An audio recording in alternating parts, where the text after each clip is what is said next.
Shopping करने गई थी। Yesterday I went for shopping. आज मुझे लेसन्स बनाने हैं। Today I am preparing lessons. और कल मुझे ज़ुम्बा क्लास लेना है। Tomorrow I have to conduct Zumba class.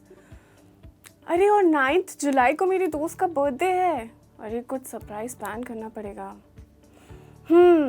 अब आप सोच रहे हैं कि जेनी हमें आखिर समझाना क्या चाह रही हैं। फ्रेंड्स, तो आप मुझे बताएं, आने वाले दिन को आप इंग्लिश में क्या कहते हैं? यस्टरडे या टुमारो? बीते हुए दिन को क्या कहते हैं? टुमारो या टुडे? अक्सर जब हम इंग्लिश सीखने की शुरुआत करते हैं बेसिक से, तो बहुत इजीली यस्टरडे, टुडे और टुमारो में कंफ्यूज हो जाते हैं। उससे भी बड़ी कंफ्यूजन तब होती है जब हमें 1-2 दिन पहले या आने वाले दिनों की बात बतानी हो, नहीं? लेकिन एक्चुअली ये वर्ड्स बहुत बेसिक हैं और बहुत ही ज़्यादा सिंपल हैं। इनका सही मतलब और इन्हें सही तरीके से यूज़ करना हमें आना चाहिए, अगर हमें इंग्लिश में बात करनी हो तो।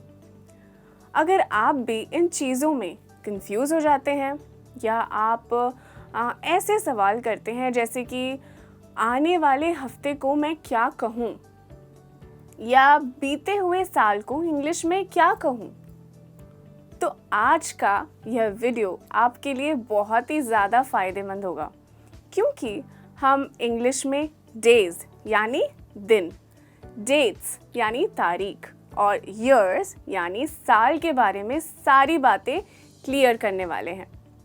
आप सीखेंगे इंग्लिश के सही शब्द और सही मीनिंग्स भी। तो चलिए शुरू करते हैं आज का ये लेसन। मैं हूँ जेनी, आपकी ट्रेनर, और आप मुझे देख रहे हैं लर्न एक्सपर्ट, जहाँ आप सीखते हैं इंग्लिश थ्रू हिंदी। तो चलिए हम पहले डेज यानी दिन से शुरू करते हैं। इसके लिए मैं आपको एक मंत्रा सिखाऊंगी। जी, एक इंग्लिश मंत्रा है। चलिए बोलिए मेरे साथ, यस्टरडे, टुडे, टुमारो। ट्राई करिए, yesterday, today and tomorrow. Great. इसका मतलब है बीता हुआ दिन, आज का दिन और आने वाला दिन। जब भी आपको कंफ्यूजन हो तो यह मंत्रा याद कीजिए, यस्टरडे, टुडे एंड टुमारो। तो आपको याद आएगा कि यस्टरडे यानी बीता हुआ दिन, टुडे यानी आज का दिन और टुमारो यानी आने वाला दिन। कितना इजी है ना फ्रेंड्स? यह मंत्रा याद कर लीजिए, आपकी प्रॉब्लम्स सॉल्व हो जाएंगी। अब इनके साथ कुछ सिंपल सेंटेंसेस बना लेते हैं प्रैक्टिस के लिए, ठीक है? जैसे अगर आप कॉलेज गए थे तो आप कैसे कहेंगे? I went to college yesterday. मैं कल कॉलेज गई थी। Can you meet me tomorrow? क्या तुम मुझे कल मिल सकते हो? Don't come today. आज मत आना। Did you meet Roohi yesterday? क्या तुम कल रूही से मिले थे? Do you have a meeting tomorrow? क्या कल तुम्हारी मीटिंग है? Should we go to restaurant today? क्या हमें आज किसी रेस्टोरेंट जाना चाहिए? इसी तरह से आप यस्टरडे, टुडे, टुमारो अपने सेंटेंसेस में इजीली यूज़ कर सकते हैं। अब ये तो हुई सिंपल बातें। अब बात करते हैं कुछ और डिटेल में। जैसे अगर आपको कहना हो 2 दिन पहले, तो आप कैसे कहेंगे? सोचिए। चलिए मैं आपको बताती हूँ। आप कह सकते हैं day before yesterday, day before yesterday, या फिर 2 days ago, 2 days ago। Yes, that's correct. Day before का मतलब है, बिफोर का मतलब क्या होता है? किसी से पहले। सो डे बिफोर यस्टरडे का मतलब है 2 दिन पहले। ऐसे ही आने वाले दिन के बाद वाले दिन को आप कह सकते हैं day after tomorrow, day after tomorrow, या फिर after 2 days, after 2 days।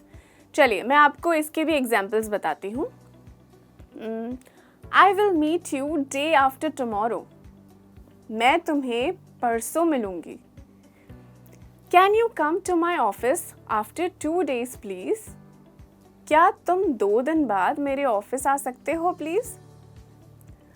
I saw you at the gym day before yesterday. मैंने तुम्हें परसों जिम में देखा था. She called me 2 days ago. उसने मुझे 2 दिन पहले कॉल किया था. I am leaving for Delhi day after tomorrow. मैं परसों दिल्ली के लिए निकल रही हूँ. They visited me day before yesterday. वह मुझे परसों मिले थे. ये वर्ड यूज़ करना इजी है और बहुत सिंपल भी, सो आप ज़रूर सीख के प्रैक्टिस कीजिएगा. ठीक है, अब बात करते हैं last week, this week, next week की. ये फ्रेजेस भी बहुत कॉमन है. इनका मतलब है पिछले हफ्ते, इस हफ्ते और अगले हफ्ते. जी, अगर आपको पिछले, इस हफ्ते और अगले हफ्ते की बात करनी होगी तब आप इसका इस्तेमाल करेंगे. मुझे पता है कि आप सोच रहे होंगे इन वर्ड्स को इंग्लिश में क्या कहूँ. आई होप अब आपको इसका जवाब मिल गया होगा. सो पिछला हफ्ता इज लास्ट वीक, यह हफ्ता मतलब दिस वीक और आने वाला मतलब नेक्स्ट वीक. याद रखने के लिए बहुत आसान है. आप ये वर्ड्स ना सिर्फ वीक के लिए बाकी ईयर और मंथ के लिए भी यूज़ कर सकते हैं. For example last month, this month and next month, या फिर last year, this year, next year. चलिए कुछ सिंपल एग्जाम्पल्स बनाते हैं.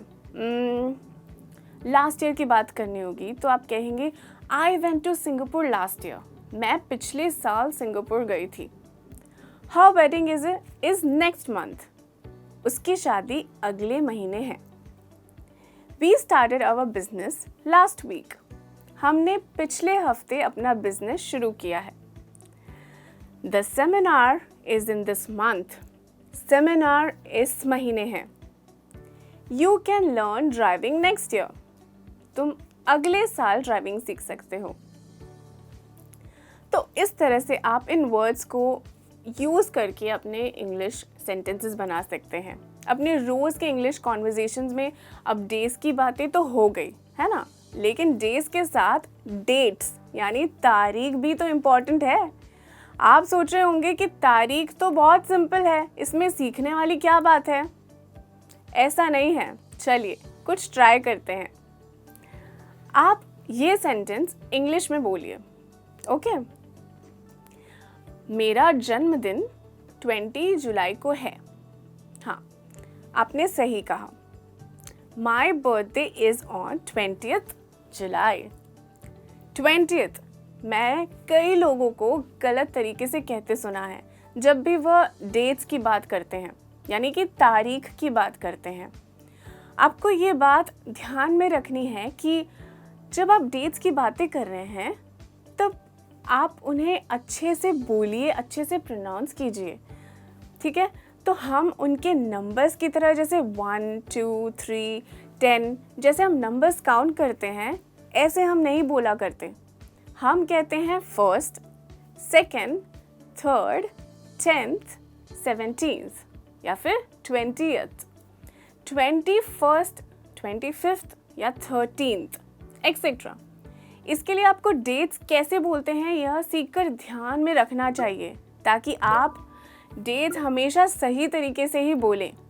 किसी भी तारीख में डे, मंथ और ईयर हमेशा होता है, right. For example 14th March 2010.